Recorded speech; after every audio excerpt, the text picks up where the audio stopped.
जीवित और महान समर्थी परमेश्वर, हम हृदय के साथ धन्यवाद करते हैं और हृदय धन्यवाद से भरा हुआ है। इस आपकी उपस्थिति में हम धन्यवाद से भरकर आए और सिर्फ ये कहना चाहते हैं, प्रभु आप महान हैं और आपके अनुग्रह के लिए, आपके प्रेम के लिए और आपकी सामर्थ्य के लिए, आपके पवित्र वचनों के लिए, पवित्र आत्मा की सहायता के लिए हम आपका धन्यवाद करते हैं। आपकी इच्छा और योजना सब विश्वास करने वालों के जीवन में आपकी सामर्थ्य के द्वारा पूरी की जाए, ताकि हर एक सच्चे विश्वासी का जीवन आपकी महिमा में प्रकट हो, ताकि आपका नाम लेना पाए। प्रभु यीशु मसीह के नाम से आमीन। Praise the Lord. हम परमेश्वर का धन्यवाद करते हैं।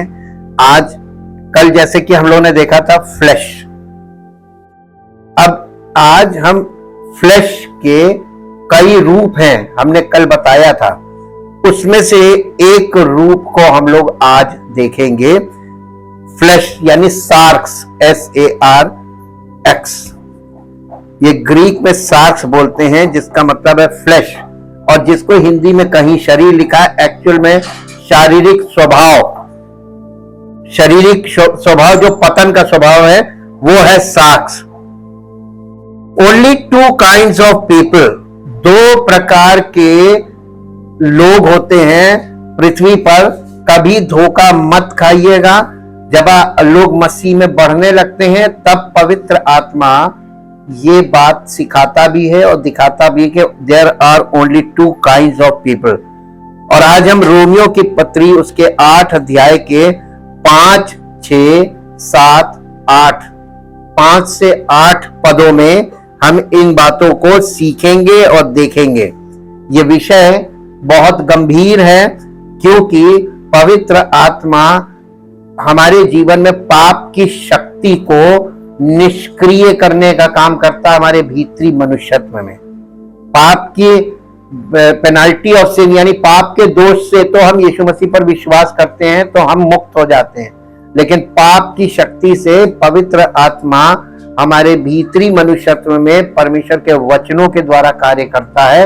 और ये वही कार्य है सेकंड लेवल वाला, कि हमारे अंदर से पाप की शक्ति को निष्क्रिय करने के लिए पवित्र आत्मा कार्य कर रहा है।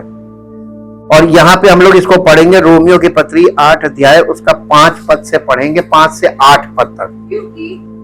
क्योंकि शारीरिक व्यक्ति शरीर की बातों पर मन लगाता है, परंतु आध्यात्मिक आत्मा की बातों पर मन लगाता है।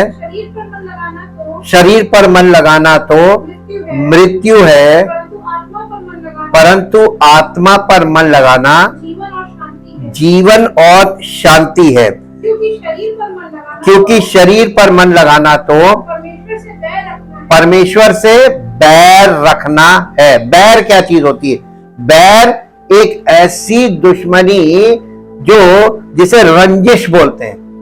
रंजिश का मतलब आजकल के लोग शायद ही समझ पाए, ये बहुत पुराना शब्द है। जब पहले जमाने में रिश्तेदारों में, नातेदारों में आपस में रंजिशें होती थी, वो कई जनरेशन तक एक दूसरे के साथ किसी प्रकार का मेल व्यवहार नहीं होता था, लेन देन नहीं होता था, कोई संबंध नहीं रहता था, जिसको कहते हैं रंजिश यानी एनमिटी इंग्लिश में। यानी परमेश्वर के अगर कोई व्यक्ति शारीरिक स्वभाव में है तो परमेश्वर की वचन में जो बातें हम सुन रहे हैं ये आत्मा की बातें हैं। और पवित्र आत्मा जब बोलेगा तो इस स्वभाव का व्यक्ति परमेश्वर की आत्मा की बातों का विरोध करेगा, और विरोध करने के भी कई तरीके होंगे। इसीलिए हम बहुत ध्यान से इन बातों को समझे जी, क्योंकि शारीरिक मनुष्य परमेश्वर की परमेश्वर की के साथ उसका बैर है। हाँ, क्योंकि ऐसा व्यक्ति ना तो परमेश्वर की व्यवस्था के अधीन है और ना हो सकता है। और जो शारीरिक दशा में हैं, ऐसे लोग जो शारीरिक दशा में हैं, शारीरिक दशा क्या है? यदि हम आत्मिक व्यक्ति को बाइबल के अनुसार, नए नियम के अनुसार पौलुस के द्वारा जो हमें समझाया जा रहा है, जो कलीसिया को समझाया जा रहा था, उसके अनुसार अगर हम देखें तो पौलुस अपने आप को एग्जाम्पल में रख रहा था। पौलुस शारीरिक देह में ही था, लेकिन देखिए शारीरिक देह को ग्रीक में बोला गया सोमा, SOMA, सोमा, ये है बॉडी। लेकिन जब यहां पे जो बात की जा रही है, ये बात की जा रही है सार्क्स की, SARX, सार्क्स, फ्लैश। अब हम लोग आज इस बात की खोज कर रहे हैं, ये फ्लैश को हम कई रूप में देखेंगे और मसीही जीवन में, आत्मिक जीवन में सबसे पहला पड़ाव गिलगाल, यानी इस फ्लैश से आप निपटे बिना अगले पड़ाव पे नहीं जा सकते। ये फ्लैश साक्स और इसी को शारीरिक बोला गया है। और यहां पर जो भी बात बोली जा रही है वो क्या बोली जा रही है, इसको अभी आप सुनिए, अभी इसका एक्सप्लेनेशन आ रहा है जी। हो गया 8 पद तक। हाँ, अब इसको इंग्लिश में पढ़ेंगे। हाँ, 5 पद से। For those who are according to the flesh, देखिए those यानी वे लोग according to the flesh, जो अपने पुराने स्वभाव में या शारीरिक स्वभाव में, जिस शारीरिक जन्म के साथ जो स्वभाव हमको मिला है, हमारे पूर्वजों से जो DNA आ रहा है, वो स्वभाव की बात कर रहा है। ये साक्स है, flash. For those who are according to the flesh and are controlled by its unholy desire। देखिए मनुष्य जो शारीरिक रूप से जन्म लेता है, उसके अंदर शारीरिक DNA है और शारीरिक DNA को ही शारीरिक स्वभाव बोला गया। ये स्वभाव उस व्यक्ति का स्वयं का नहीं है, ये उसके पूर्वजों से उसके अंदर आ रहा है। जब कोई व्यक्ति शारीरिक जन्म लेता है पृथ्वी पर, तो वो किसी ना किसी कंट्री में, किसी ना किसी कंट्री के, उस कंट्री के किसी ना किसी समुदाय में, और उस समुदाय के किसी ना किसी परिवार में उसका जन्म होता है। तो उसके जन्म में जो DNA आ रहा है, उसके अंदर जो स्वभाव आ रहा है, पूर्वजों का आ रहा है कि नहीं आ रहा है। और ये पूर्वजों के स्वभाव को अगर वो व्यक्ति वयस्क हो जाए और किसी प्रकार से सुसमाचार सुनकर कलीसिया में आ जाए और यीशु मसीह पर विश्वास करे और ये बोले कि मैं यीशु मसीह पर विश्वास करता हूं, तो अक्सर कलीसिया के लोग उसको मसीह में और मसीही विश्वासी मान लेंगे, हां के ना। लेकिन क्या वो मसीह में है, ये प्रमाणित कैसे होगा? परमेश्वर के यहां बिना प्रमाण के कोई काम नहीं होता है। परमेश्वर एक्सेप्ट नहीं करता जब तक प्रमाणित नहीं होता है। आप कोई चीज लेने जाते हैं, जब तक आप संतुष्ट नहीं होते हैं, तब तक उस चीज पे आप हाथ नहीं डालेंगे। और यहां तो अनंत जीवन की बात है, यहां तो परमेश्वर के राज्य में आपके लिए वसीयत भी है। जब आप किसी व्यक्ति को गोद लेते हैं तो उसके DNA को आप चेक नहीं कर सकते, और अगर कर भी लेंगे तो मानव DNA हमारा भी है और उसका भी है, तो दोनों का समान ही है, दोनों फ्लैश में है। हम उसको गोद लेंगे बच्चे को और उसको अपने परिवार की सारी वैल्यूज को सिखाएंगे, उसका पालन पोषण अपने परिवार के अकॉर्डिंग करके, ताकि वो हमारे परिवार का बच्चा बन जाए। परमेश्वर भी तो यही करेगा। तो परमेश्वर जब हमको गोद ले लेता है, फिर वो सबसे पहला काम क्या करता है? हमारे इस शारीरिक स्वभाव को हमारे अंदर से निकाल के काट के फेंक देना मांगता है। इसी को काट के फेंक देना है, शारीरिक देह उतार दी जाती है। ये जो पुराना स्वभाव है, ये टफ चीज है, ये हम इसको फिजिकली हैंडल नहीं कर सकते।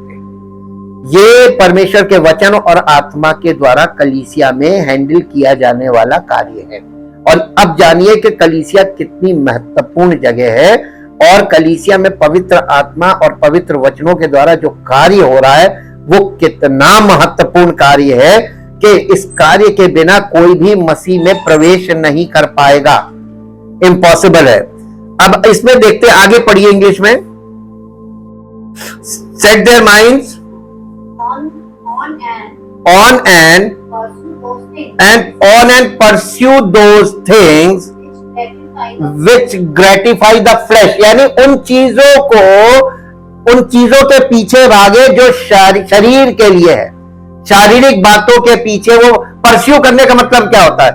किसी चीज को उसकी पैरवी करना। परस्यू का मतलब होता है पैरवी करना, पीछा करना, और किसी चीज के लिए ललायित हो जाना, लालसा के साथ उसके पीछे भागना, यह है pursue. Pursue those things which gratify the flash, यानी जो आपके शारीरिक स्वभाव के अनुकूल चीजें हैं, उन चीजों का पीछा करना, उन चीजों की लालसा रखना, और उन चीजों की लालसा के साथ उन चीजों के पीछे भागना, यह है शारीरिक स्वभाव जी। But those who are according to the Spirit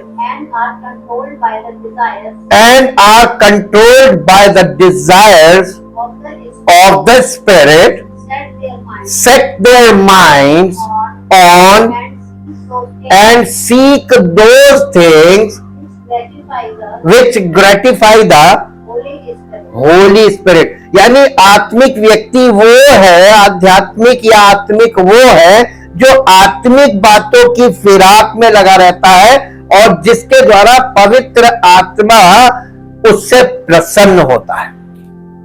तभी तो पवित्र आत्मा आपके साथ निवास करेगा। आपके घर में आपके साथ कौन व्यक्ति निवास कर सकता है? जो आपका लाइक माइंडेड हो। क्या दो परस्पर विरोधी एक घर में एक साथ शांतिपूर्वक रह पाएंगे? क्यों? क्या होगा? क्या होगा? चॉइसेस को लेकर ही तो झगड़े होंगे। वो कहेगा नहीं हमें उधर जाना, वो कहेगा नहीं हमें उधर जाना, वो कहेगा हमें ये खाना, तो वो कहेगा नहीं हमें ये खाना। शरीर और आत्मा। अब आप देखिए मसीह में आने के बाद क्या होता है, आपके हृदय में एक जंग शुरू हो जाती है। किसकी? आप ही का शारीरिक स्वभाव पवित्र आत्मा का और परमेश्वर के पवित्र वचनों का विरोध करने लगता है। विरोधी कहां है? दुश्मन कहां है? अंदर ही है। और आपको दुनिया के सब लोग दुश्मन दिखने लगेंगे। जो सही बोले वो गलत, वो आपका दुश्मन बन जाएगा। और जो आपकी जैसी बातें करे, आपकी हां में हां मिलाए, आपकी बातों को अप्रूव करे, वो आपका दोस्त बन जाएगा। जब कलीसिया में लोग आते हैं तो अब बताइए दलबंदी कैसे होती है, ग्रुप्स कैसे बढ़ जाते हैं।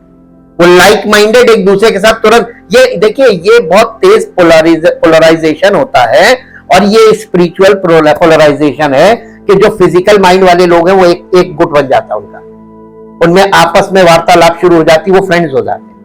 और दूसरा जो स्पिरिचुअल वाले ग्रुप है वो अलग हो जाता है। स्पिरिचुअल वाला ग्रुप एकदम भोला बना रहता है क्योंकि वो इन सब चीजों में पचड़ों में नहीं पड़ता। लेकिन ये फिजिकल वाला ग्रुप ये बड़ा एक्टिव हो जाता है, और ये एक्टिवेट होता है और लोगों को कलीसियाओं में डिस्टर्बेंस शुरू कर देगा।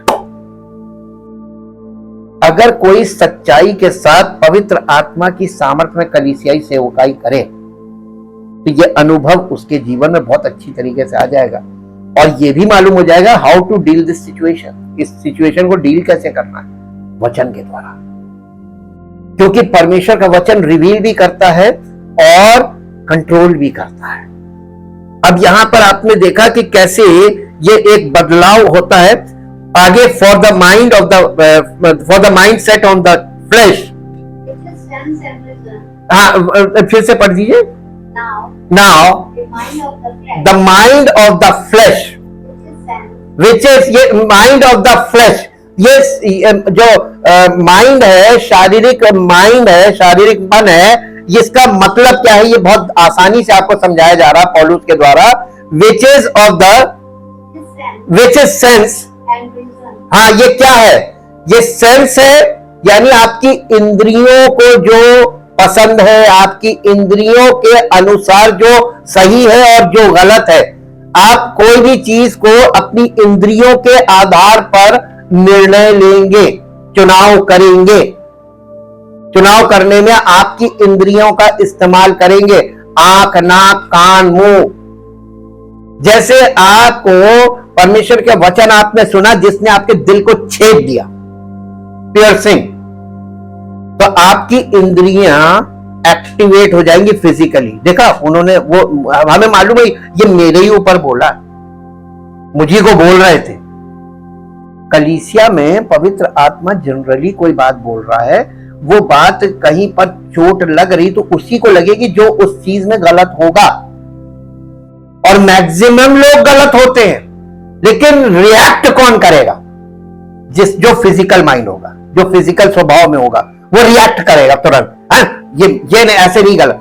और उसी में तमाम विरोधाभास शुरू हो जाएगा। मैसेज के टाइम में भी बहस शुरू हो जाती है, सुनते सुनते लोग अपनी बातें करने लगते हैं। ये डीलिंग है, पवित्र आत्मा वचन के द्वारा डील कर रहा होता है। और अगर मान लीजिए कि परमेश्वर का सेवक पवित्र आत्मा से परिपूर्ण ना हो, पवित्र आत्मा के कंट्रोल में ना हो, तो इसी बात पे तो झगड़ा हो सकता है। ये पवित्र आत्मा के द्वारा डील किया जाने वाला विषय है और ये होएगा। वास्तविक कार्य जब होगा तो ये होगा। आगे पढ़िए। ये सेंस और रीजन, तर्क लगाएगा और रिएक्ट करेगा अपनी इंद्रियों के द्वारा और तर्क रखेगा। जी, विदाउट द होली स्पिरिट, ये वो वाला स्वभाव है जो पवित्र आत्मा रहित है, वही ऐसा करेगा। जी, इज डेथ। और इस ऐसे स्वभाव का अंत क्या है? Physical death. जी, death that comprises all the miseries arising from sin, both here and hereafter। यानी ऐसे स्वभाव का व्यक्ति वो पाप की लालसाओं में रहता है, पाप की इच्छाओं में रहता है और उसी पे आगे बढ़ता, उसी को पूरा करता है। और वो स्पिरिचुअली भी डेड है और फिजिकली भी डेड है, यानी इटर्नल डेथ में चला जाता है। जी, but the mind of the Holy Spirit is life and soul, peace, both now and forever। तो जब mind of the Holi spirit यानी मसीह का जो मन है वो पवित्र आत्मा के द्वारा हमारा माइंड रिन्यू होता है, और रिन्यू होकर हमारा ये पुराना माइंड जो है वो पुराने स्वभाव को निकालकर मसीही स्वभाव में हमको परिवर्तित जब करता है, तो हम ऐसा व्यक्ति जो होता है वो पवित्र आत्मा के द्वारा शांति से भरा होता है और जीवन से भरा होता है। लाइफ का मतलब है eternal life, now and for ever, अभी भी और अनंत जीवन तक, यानी फिजिकल डेथ के बाद भी। और उसके बाद जो शांति वर्ड है, यहां शांति का मतलब क्या होता है? घर में या तो शांति होगी, शांति का उल्टा क्या होता है? अशांति, झगड़ा। जब तरह तरह के मुद्दे घर में विवाद का विषय बनते जाएं और आपस में वाद विवाद शुरू हो जाए, उसके बाद फिर आपस में मन मुटाव और फिर झगड़े और फिर दूरियां, यह अशांति। और इसका उल्टा क्या है? शांति का मतलब होता है सुलह, मेल मिलाप। घरों में क्या हो रहा है? जो अपने आप को मसीही विश्वासी मान रहे हैं और ये दावा कर रहे हैं कि हम मसीह में हैं, उनके घरों में जाकर देख लीजिए, उनकी जिंदगियों में जाकर देखिए, किसी से पटरी नहीं खाती। थोड़े दिन बाद उनसे भी पंगा, थोड़े दिन बाद उनसे भी पंगा। घर में बच्चों से भी कहीं पर कोई कंटिन्यूटी आपको मिलेगी नहीं। सब अपने अपने रास्ते चल रहे हैं, सब अपनी अपनी जिंदगी जी रहे हैं, सब अपनी अपनी इच्छाओं में है, सब अपनी अपनी चॉइसेस में है, सब अपना अपना अपना अपना अपना अपना अलग अलग। क्या इसको घर कहा जाएगा? जहां पर स्वार्थी अभिलाषा होगी वहां सब अपने अपने स्वार्थ में लगे रहेंगे, और ये शारीरिक स्वभाव की का रिजल्ट है। जी, that is because the mind of the flesh its carnal thoughts with its carnal thoughts and purposes, and purposes, is hostile to God. is hostile to God. For it does not submit it does not submit itself to God's law. Indeed, it cannot. वो ऐसा व्यक्ति अपना परमेश्वर की व्यवस्था के अधीन ना तो है और ना हो सकता है। इंडीड कैन नॉट, नहीं हो सकता, इम्पॉसिबल है। अब बताइए, इस हर तरह के लोग आएंगे। कलीसिया है, कलीसिया में कौन आएगा? यीशु मसीह किसके लिए आया था? धर्मियों के लिए कि पापियों के लिए? तो कलीसिया में कौन आएगा? पापी लोग आएंगे। कभी आपने थाना, कोर्ट, कचहरी देखा? वहां पर कौन लोग जाते हैं? जिनमें सजा होती वो जाते हैं, जिनमें कूट होती वो जाते हैं। वकील से पाला किसका पड़ता है? जो झंझटों में फंसे होते हैं, विवादों में, है ना? संवैधानिक तरीका है। और थाना, पुलिस चौकी, वहां पर कौन लोग होते हैं? सब अपराधी लोग तो होते हैं, उन्हीं को तो डील किया जाता है। और डील करने वाले लोग होते हैं। तो परमेश्वर का आत्मा परमेश्वर के वचन के द्वारा कलीसिया में किन लोगों को डील कर रहा है? पापियों को। कभी इस मानसिकता से कि कलीसिया में ऐसा हो रहा है, कभी मत चौंकिएगा, क्योंकि जहां पापियों को एंट्री दी जाएगी, सारे के सारे पापी, तो वहां कुछ ना कुछ तो कभी ना कभी आपको कुछ कुछ चीजें सुनने को मिलेंगी। लेकिन वचन के द्वारा डील करता है पवित्र आत्मा। इसमें फिजिकल डीलिंग काम नहीं करती। आप समझा के शांत कर सकते हैं। जैसे आपको शरीर में कोई तकलीफ है, सिम्टम है, आपको पेन हो रहा है या कोई चीज हो रही है, आप दवाई खा रहे, पेन किलर खा रहे, ये क्या कर रहे हैं? आप उस चीज को दबा रहे हैं। एक दिन ऐसा होगा कि पेन किलर से दबाते गए, एक दिन ऐसा होगा अचानक से बम फूटेगा और पता चलेगा आपको ये मसला है। एक ऐसा भयानक रोग निकल आएगा जिसे आपने दवाइयों से दबा रखा था। ऐसे ही जब आप मुद्दों को दबाते हैं, तुम चुप रहो, अरे तुम भी चुप हो जाओ, थोड़ी देर के लिए आपने सबको चुप करा दिया, थोड़ी देर के लिए चुप हो जाएंगे, लेकिन मुद्दे अंदर अंदर खिचड़ी पकती रहेगी और एक दिन बम की तरह फूटेगी, सारी दुनिया को पता चल जाएगा इनका ये हो।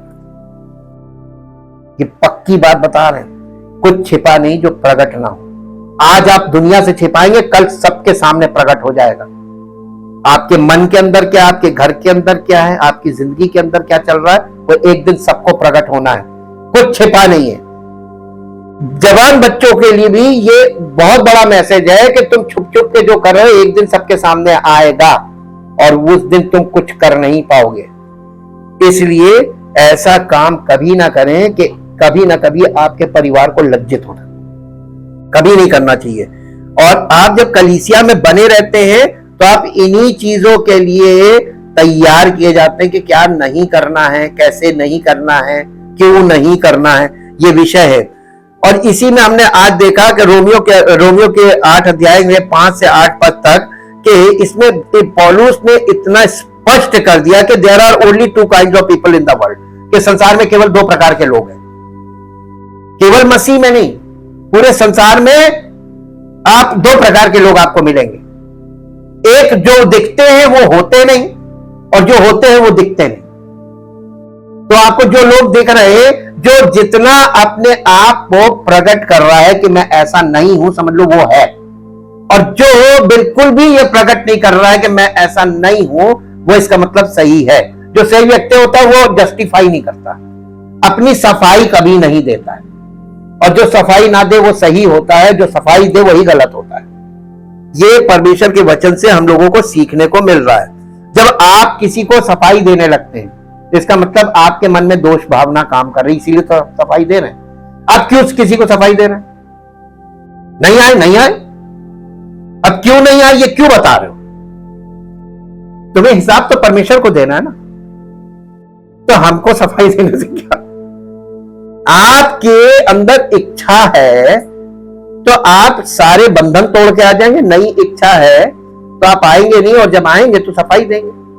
यहां से हम लोगों को अपने अंदर माइंड में क्या चलता है, क्यों चलता है, ये भी चीज सीखने को मिल रही है। ये वाला जो अभी हमने पढ़ा 5 से 8 पद तक 8 अध्याय का, this passage draw a sharp line of distinction between these two classes of people.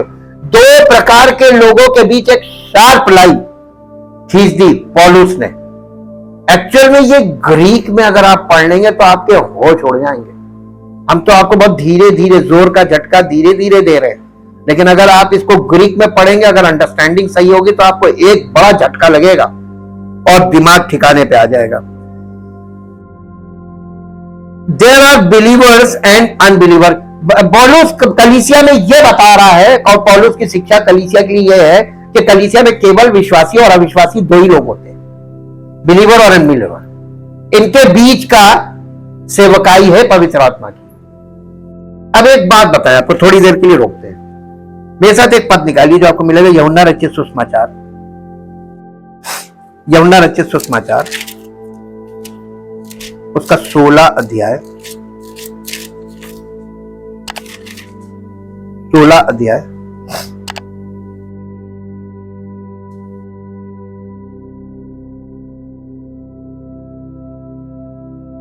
हाँ, 16 अध्याय का 7 पद से पढ़िए। तो भी मैं तुमसे सच कहता हूँ, तो भी मैं तुमसे सच कहता हूं कि मेरा जाना तुम्हारे लिए अच्छा है। किसका जाना? यीशु मसीह का जाना। चेलों से बोल रहा है कि मेरा जाना, यीशु मसीह कह रहा है तुम्हारे लिए अच्छा है जी, क्योंकि यदि मैं ना जाऊं क्योंकि यदि मैं ना जाऊं तो वो सहायक तुम्हारे पास ना आएगा, परंतु यदि मैं जाऊंगा तो उसे तुम्हारे पास भेजूंगा। वो आकर कौन? यीशु मसीह किसको भेजेगा? पवित्र आत्मा को भेजेगा। कलीसिया की शुरुआत किससे हो रही? पवित्र आत्मा से। कलीसिया यहां से शुरू हो रही, इससे पहले कलीसिया नहीं है जी। वो आकर यानी पवित्र आत्मा आकर संसार को पाप और धार्मिकता और न्याय के विषय में निरुत्तर करेगा। किसको करेगा? अब ये देखिए, पापी लोग संसार में से निकलकर कलीसिया में आ रहे हैं, आ रहे कि नहीं आ रहे? अब इनके अंदर क्या भरा हुआ मन में ना, ये संसार से निकल के आ रहे हैं, तो इनके अंदर क्या भरा हुआ है? इजरायली लोग मिस्र से निकल के जंगल में आए थे, तो मिस्र से तो निकल आए थे जंगल में, लेकिन उनके अंदर क्या भरा हुआ था? मिस्र भरा। मिस्र दिखाता संसार को, बाइबल में ये फिगरेटिव है, रूपक है। मिस्र जो है वो संसार का रूपक है। अब आप ये बताइए कि जब मसीही विश्व, ये जो लोग हैं जो संसार से निकलकर कलीसिया में आ रहे हैं, पहली चीज तो पापी है और दूसरे सांसारिक है। संसार भरा हुआ उसके मन में, संसार की विधियां, संसार के विचारधारा, संसार की कल्पनाएं, इच्छाएं, भावनाएं सब भरी हुई है, और पाप का स्वभाव। तो ये जब निकल के कलीसिया में आएंगे तो पवित्र आत्मा का काम क्या होगा इनके जीवन में? ये पढ़िए, अब पढ़िए। पाप के विषय में वो आकर, यानी पवित्र आत्मा आएगा जब, वो आकर पाप, धार्मिकता और न्याय के विषय में इन सब लोगों को निरुत्तर करेगा। पाप के विषय में इसलिए कि वे मुझ पर विश्वास नहीं करते। यहां ये लोग कोई विश्वास नहीं करता। मैं बार बार यही चीज बता रहा हूं, जो विश्वास करेगा वो अकेला नहीं बल्कि उसका पूरा परिवार उद्धार पा जाएगा। आपके जीवन में राई के दाने के बराबर विश्वास होगा तो कितनी बड़ी बात लिखी कि आप किसी पहाड़ से कहोगे उखड़ जा, समुद्र में जा पाओ, वो हो जाएगा। राई के दाने के बराबर विश्वास। अब आप ये देखिए कि कितने लोग विश्वास में हैं, पता चलेगा एक भी नहीं। मालूम क्यों? हम अपने शारीरिक स्वभाव में जीवन बिता रहे हैं अभी भी। ये अभी गिलगाल के में हम लोग फंसे हुए हैं, आगे नहीं बढ़ सकते जी। और धार्मिकता के विषय में इसलिए कि मैं पिता के पास जाता हूं और तुम मुझे फिर ना देखोगे।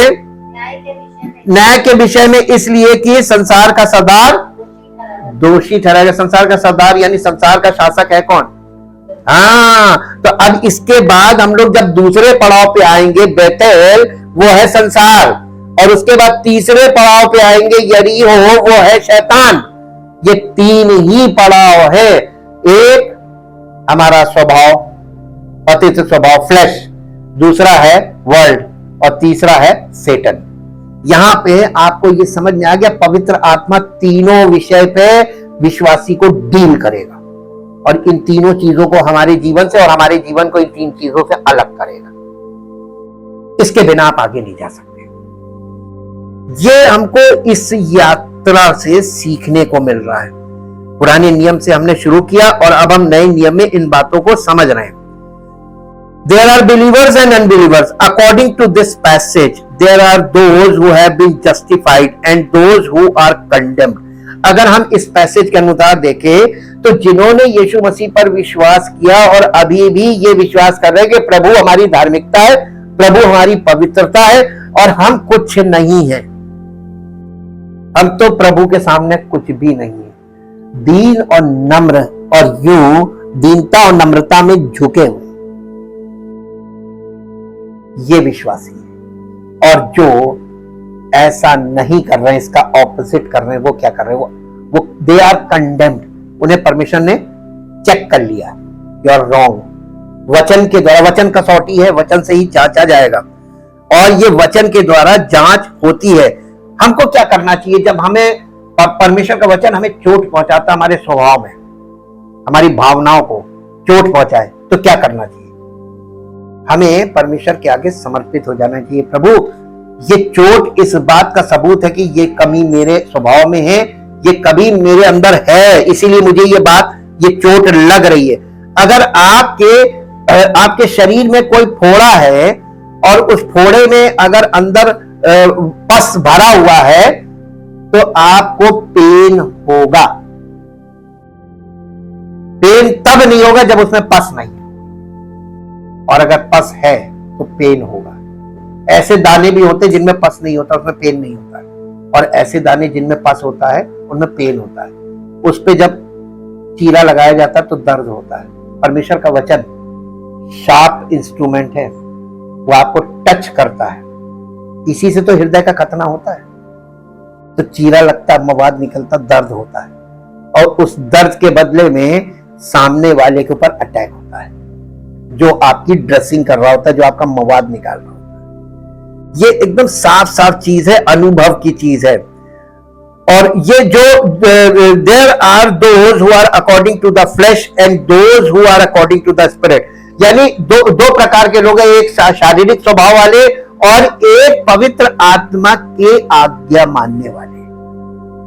आत्मिक नहीं बोलेंगे इनको, इसीलिए आध्यात्मिक वर्ड लिखा है। आध्यात्मिक का मतलब आधा आत्मिक, आत्मिक बातों पे मन लगाने वाला व्यक्ति आध्यात्मिक होता है। There are those who are according to the flesh and those who are according to the spirit. There are those who have set their mind on the things of the flesh. ऐसे जो शारीरिक लोग हैं, उनका mind जो है वो किन बातों पे फोकस्ड हो जाता है? शारीरिक बातों पे। शारीरिक बातों पे कलीसिया में कैसे वो फोकस होते हैं? उनको देखो क्या पहन के आए थे, उनको देखो वो क्या कर रहे थे, उन्होंने ऐसा कर दिया, उन्होंने ऐसा बोल दिया। वो शारीरिक लोग क्या कर रहे हैं, कैसे बोल रहे हैं, कैसे गाना गा रहे हैं, कैसा वहां पर एनवायरमेंट है, पंखा है कि नहीं है, गर्मी बहुत है, जाड़ा बहुत है, ये वाली चीजें, फिजिकल बातों पे फोकस्ड माइंड वाले लोग वो शारीरिक बातों को ही फोकस करेंगे। आगे दूसरे लोग हैं, नहीं आगे दूसरे लोग हैं, ये माइंड सेट हो गया उनका। Those who have set their mind on the things of the spirit, और वो लोग भी है कलीसिया में जो परमेश्वर की वचन पर फोकस कर रहे हैं। आत्मा पे फोकस करने का मतलब वचन पे फोकस करना। हम ऐसा क्यों कह रहे हैं? ऐसा क्यों कह रहे हैं? जो शारीरिक एक्टिविटीज पे फोकस कर रहे हैं वो शारीरिक है, और जो परमेश्वर के वचन को सुनने में केंद्रित हो रहे हैं, अपना मन लगा रहे हैं, वो आत्मिक बातों पर मन लगा रहे हैं। कैसे? यूहन्ना रचित सुसमाचार हर चीज को वचन से क्लियर करते चले। 6 अध्याय, यूहन्ना रचित सुसमाचार उसका 6 अध्याय का 63 वर्ष पढ़ दीजिए।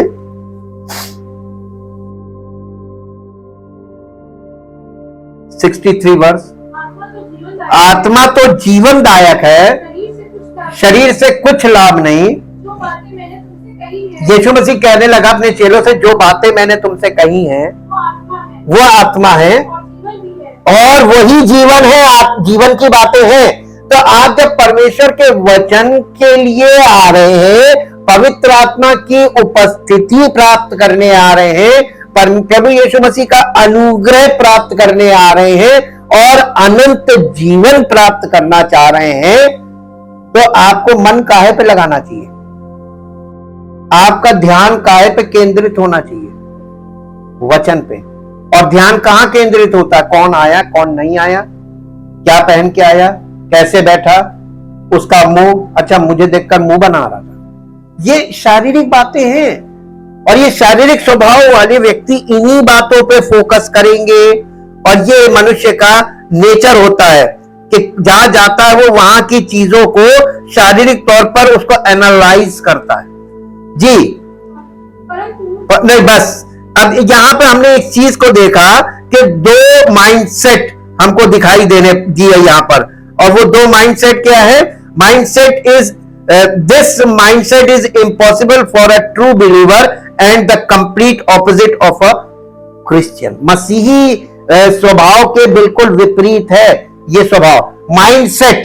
तो आपको यहाँ पे इस 8वें अध्याय में, रोमियो के 8वें अध्याय में पौलुस सबसे पहले दो माइंडसेट दिखा रहा है, एक शारीरिक माइंडसेट और एक आध्यात्मिक माइंडसेट।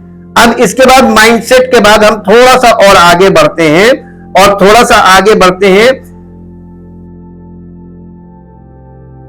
इसको दो डिफरेंट माइंडसेट बोला गया है।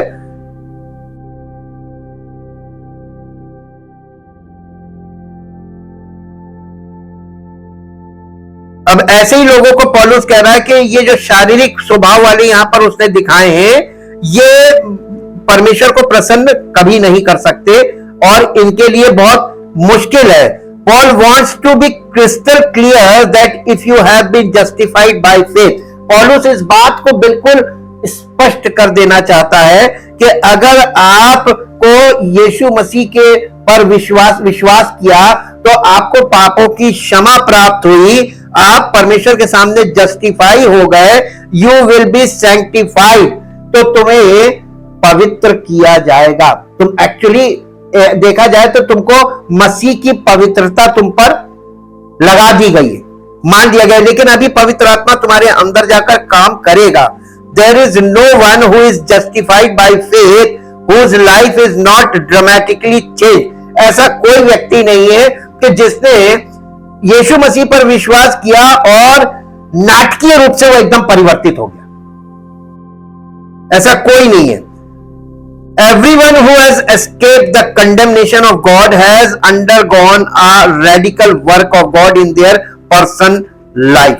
यानी परमेश्वर क्या करता है, हमें पापों की क्षमा देकर मसीह की देह में हमें ग्रहण करके और हमसे ये एक्सपेक्ट करता है कि पवित्र आत्मा अब आपको अंदर से पवित्र करे, शुद्ध करे। और इस कार्य में आपको अंडरगोन का मतलब आपको इसमें से गुजरना पड़ेगा। बिना गुजरे आप परमेश्वर में नहीं, मसीह में नहीं है। बाहरी यानी आपकी ओर से सारे मान लिया, आपने डिक्लेयर कर दिया हम विश्वासी है, आपने डिक्लेयर कर दिया हम मसीह में, आपने डिक्लेयर कर दिया पवित्र आत्मा हमारे पास, आप सब कुछ आप डिक्लेयर कर रहे हैं। यानी एफिडेविट नहीं माना जाता, सर्टिफिकेट संस्था देती है।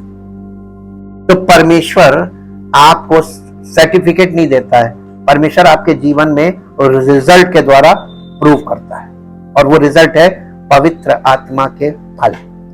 इसलिए पौलुस कलीसिया को ये गंभीर विषय पर बहुत क्लियरली इस विषय में बात कर रहा था, और ये विषय चोट पहुंचाने वाला विषय भी है उन लोगों के लिए जो शारीरिक स्वभाव में है और जो अपने आप और जिनका मन उनको धोखा दे रहा है कि तुम विश्वासी, ये उनके लिए थोड़ा पेनफुल है।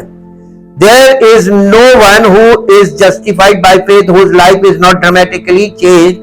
Everyone who has escaped the condemnation of God has undergone a radical work of God in their personal life. Paul lays out a clear contrast so that there is no confusion for his reader. There is a back and forth in these verses between the 2 classes. There is clearly not a third or fourth class, but only 2. केवल 2 प्रकार के लोग आपको दिखाई दे रहे हैं, एक अविश्वासी और एक विश्वासी, एक शारीरिक और एक आध्यात्मिक। अभी फुली ग्रोन अप नहीं हुए, इसलिए आत्मिक नहीं, आध्यात्मिक हिंदी में लिखा है। This is important because a few years ago there was much talk of carnal. हम कुछ समय पहले हमने कार्नल यानी शारीरिक मसीह में बालक के विषय में आपसे बात करी थी, याद होगा, हाँ, मसीह में बालक। लेकिन वो एक श्रेणी नहीं है, बॉर्न अगेन के बाद वो स्टेज सबकी आनी है।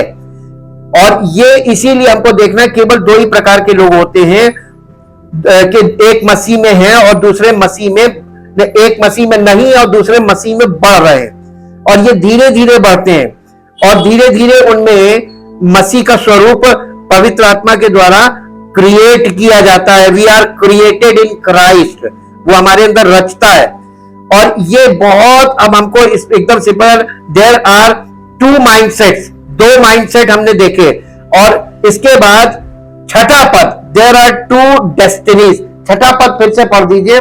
5वां पद 2 माइंडसेट की बात कर रहा है और छठा पद क्या कर रहा है?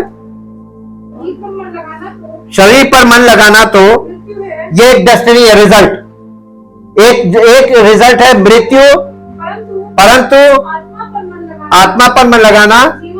देखिए 2 रिजल्ट हैं, 2 डेस्टिनीज हैं। ये हमारी और आपकी कौन सी डेस्टिनी है? 2 माइंडसेट, 2 डेस्टिनी, यानी 2 रिजल्ट। अब ये 2 रिजल्ट भी बहुत, देयर आर 2 डेस्टिनीज। और इसके बाद 7, 8, 9 पद पढ़ दीजिए। क्योंकि शरीर पर मन लगाना तो परमेश्वर से बैर रखना है। शरीर जो है, शरीर का मतलब यहां पर वही है फ्लैश, साक्ष, ये हमारा पतित स्वभाव है। ये ना तो परमेश्वर के अधीन है और ना हो सकता है। और जो शारीरिक दशा में है वो परमेश्वर को प्रसन्न नहीं कर सकते। यहां पर देखिए, 8, 9 पद पढ़ दीजिए। परंतु जबकि परमेश्वर का आत्मा तुम में बसता है, तुम शारीरिक दशा में नहीं परंतु आत्मिक दशा में हो।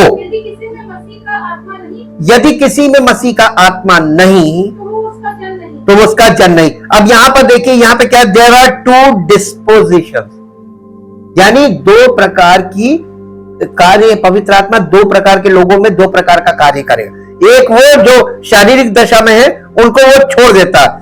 2 डिफरेंट माइंडसेट्स। आज हम केवल पहला पॉइंट देखेंगे, 2 different. Everyone in the world has 1 और 2 माइंडसेट्स, यानी दुनिया में हर शख्स 2 में से एक है, या तो विश्वासी है और या अविश्वासी है। इसके बीच का कोई नहीं, 50-50 में कोई नहीं। कई बार लोग कहते हैं ना, हम भी पहले जाते थे, हम क्या जाते थे, ये एक क्रिया है। विश्वास में कोई ना था, ना है और ना होता है। लेकिन अगर कोई विश्वास करेगा, पौलुस नहीं, ये पूरी बाइबल इस बात की गवाही देती है, दावा करती है बाइबल, यदि कोई मसीह में है तो वो नई सृष्टि है। यदि तू विश्वास करेगा तेरा घुराना उद्धार पाएगा। यदि राई के दाने के बराबर विश्वास करेगा और पहाड़ से कहेगा कि उखड़ जा समुद्र में, हो जाएगा। अगर विश्वासी है, विश्वास करने वालों में ये चिन्ह होंगे, बीमारों पर हाथ रखेंगे चंगे हो जाएंगे, ये विश्वासी है। अब बताइए कि कितने हैं, आपने कितने देखे अपने जीवन में? ये ट्रुथ है। Paul tells us, for those who are according to the flesh set their minds on things of the flesh. पौलुस जैसा कि हमको यहां पर बता रहा है कि जिन्होंने अपना मन शारीरिक बातों पर फिक्स कर लिया, या जो शारीरिक स्वभाव में है उनका मन शारीरिक बातों में फिक्स है। जिसका मन शारीरिक बातों से हट के परमेश्वर के वचन पे फिक्स हो जाए, तब समझिएगा अब काम शुरू हो रहा है। क्योंकि वो कंटिन्यू फिक्स नहीं रहेगा, वो बीच बीच में डिस्ट्रैक्शन होगा। अब हम आपको एक एग्जांपल देते हैं। छोटे बच्चे को आप पढ़ने के लिए बैठाइए, थोड़ी देर तक ध्यान देगा, थोड़ी देर बाद वो क्या है, वो क्या है। देखिए, फ्लैश को पहचानना और इसके प्रवृत्ति को यानी स्वभाव को पकड़ना बहुत सरल है। हर घर में बच्चे होते हैं। आप बच्चों को देखिए, बच्चा उसको पढ़ाई में बनाए रखने के लिए आपको उसके साथ कितना नाटकीय ढंग से पेश आना पड़ता है, डांटना भी पड़ता है, कभी कभी थोड़ी पिटाई भी करनी पड़ती है। सख्ती भी जरूरी है डिसिप्लिन लाने की। पवित्र आत्मा हमें हाथों से तो नहीं मारता, वो हमें परिस्थितियों में फंसाकर, ये हमारा वो चीज है, ये वो मार है ना जिसमें हमको बहुत बड़ी चोट पहुंचती है, और जिस चीज में आपको आर्थिक चोट पहुंचती है। आज के युग में सबसे बड़ी मार वही है। किसी को मारो, आर्थिक चोट से मारो। आप जरा से गलती करते, फाइन, जुर्माना भरो। स्कूल में लेट फीस देते हो, फाइन। ये फाइन जो है ना, ये दंड है। और मालूम देखे हम लोग ये भी देखते हैं कि लोगों का एक माइंडसेट हो जाता है, दंड देने के आदी हो जाते हैं, फाइन देने के आदी हो जाते हैं। अरे फाइन ही तो देना, लेट जाएंगे।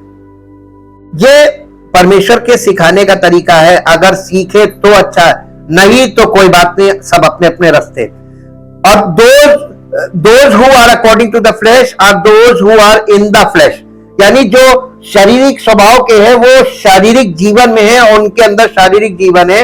This means that the realm in which they live is a carnal fleshly realm, यानी वो शारीरिक म्यार में है, डायमेंशन, फिजिकल डायमेंशन में है, और उनके मन में भी वही है, और उनका जीवन उसी में लिप्त है। 99% वो संसार में है। अब आप देखिए, Monday to Saturday totally immersed in the world, हम संसार में डूबे हुए, सांसारिक गतिविधियों में डूबे हुए, और संडे को हम परमेश्वर की उपस्थिति में आए। मानसिक दशा हमारी संसार भरा हुआ, संसार की अभिलाषाएं, प्रेशर, वर्क लोड, सारी चीजों को लादे हुए हम कलीसिया में आकर बैठ गए। मन कहां लगा हुआ है? दिमाग में जो चल रहा है, मन में जो चल रहा है, जो दिमाग में भरा है, जो मन में भरा है, और उसी में वचन आ रहा है। यीशु मसीह ने क्या कहा था? झाड़ियों में बीज मत बोना, पहले हृदय रूपी भूमि को हल चलाओ। हल चलाने से पहले तुमको झाड़ झंखाड़ सब काट के हटाने पड़ेंगे। हल चलाओ, cultivate the land and then sow the seed, तब उस बीज को बो, तब तो उस जीवन में कुछ पेड़ उगेगा। तो ये आत्मिक कार्य जो पवित्र आत्मा कर रहा है वचन के द्वारा, ये एक एग्रीकल्चर बेस्ड वर्क है, और हमारा हृदय ही वो भूमि है जहां पर ये कार्य होना है। इसलिए हमें इन चीजों को एग्रीकल्चर बेस्ड मेथड से देखना होगा अपने जीवन में, ताकि हम इन बातों को समझे भी, और ये बातें हमारे जीवन में पवित्र आत्मा के द्वारा पूरी की जाए। They are governed by their flesh rather than by the Spirit of God. The flesh refers to their carnal appetites, sinful desires, worldly pursuits, material pleasures, secular beliefs, self-interest, and self-promotion. Their minds are set on these things. They have a worldly mindset. उनके अंदर क्या क्या चीज भरी होगी? उनके अंदर संसार की जो मटीरियल है, ये वस्तु वो वस्तु, वस्तुओं पे मन लगाएंगे, और कार्नल एपेटाइट्स का मतलब शारीरिक बातों में सिंफुल डिजायर्स, और उनके अंदर पाप की शक्ति काम करेगी, पाप की अभिलाषाएं काम करेंगी, वर्ल्डली परस्यूट और सांसारिक अभिलाषाएं काम करेंगी, सांसारिक बातों में उनका मन लगा रहेगा। सेल्फ इंटरेस्ट, वो अपने स्वयं के इंटरेस्ट पर आएंगे, चलेंगे, करेंगे, सब उनका अपना खुद का इंटरेस्ट। सेल्फ का मतलब स्वयं, स्वार्थ, अपने स्वार्थ से कुछ करना, और सेल्फ प्रमोशन, खुद को अपने को ऊपर करना, अपने को ऊंचा उठाना, सेल्फ प्रमोशन बोलते हैं। Their minds are set on these things. They have a worldly mindset. The phrase set their minds, इसको ग्रीक में बोला जाता है फ्रोनियो, is one word in the Greek. It means to be absorbed with something. यानी फ्रोनियो का मतलब होता है किसी चीज में, कोई चीज ने हमको सोख लिया। जैसे आप स्पंज को पानी में डालते, पानी को सोख लेता है, वैसे ही हमारा जीवन, हमारा स्वभाव, शारीरिक स्वभाव जो पतन वाला है, विदाउट द होली स्पिरिट, वो संसार में पूरा संसारिकता को उसने सोख रखा अपने अंदर। ऐसे लोग टफ है। पवित्र आत्मा का काम पवित्र आत्मा ही कर सकता है, हम और कोई मनुष्य नहीं कर सकता। To focus sharply on something, यानी किसी चीज पर बहुत भयानक तरीके से दृष्टि गड़ा के उसी पर फोकस हो जाना, ये इसका मतलब है। It is not just occasionally on something, it is not just occasionally glancing at fleshly things, but living life with their mindset on the things of the flesh. Their whole life revolves around living for the things of the world. This describes every unconverted person in the world. They live according to the flesh. Their mind is set on the things of the flesh. This mindset is impossible for a true believer and the complete opposite of एक सच्चे मसीह का बिल्कुल विपरीत। कैसा tough चीज आपको लग रही होगी। ऑफ द स्पिरिट यानी आत्मा के बिल्कुल विपरीत। Then note the stark contrast in the middle of the verse 5, but those who are according to the spirit the things of the spirit. यानी पौलुस जो है वो इस बात को बिल्कुल स्पष्ट कर रहा है using the word but. But का मतलब लेकिन, लेकिन का मतलब ऑपोजिट। पहले उसने शारीरिक स्वभाव के बारे में बताया, शारीरिक स्वभाव के व्यक्ति के बारे में बताया, उसकी गतिविधियों के बारे में बताया, और फिर ये बता रहा बट। बट का मतलब लेकिन, अब ऑपोजिट उल्टा हो गया। To mark the stark contrast, he is now referring to a believer. If anyone is in Christ, he is a new creator. The old things passed away, behold, new things have come. जो दूसरा कुरिन्थियों 5 अध्याय के 17 पद में लिखा हुआ है, we all entered this world living according to the flesh with our mindset on the things of the flesh.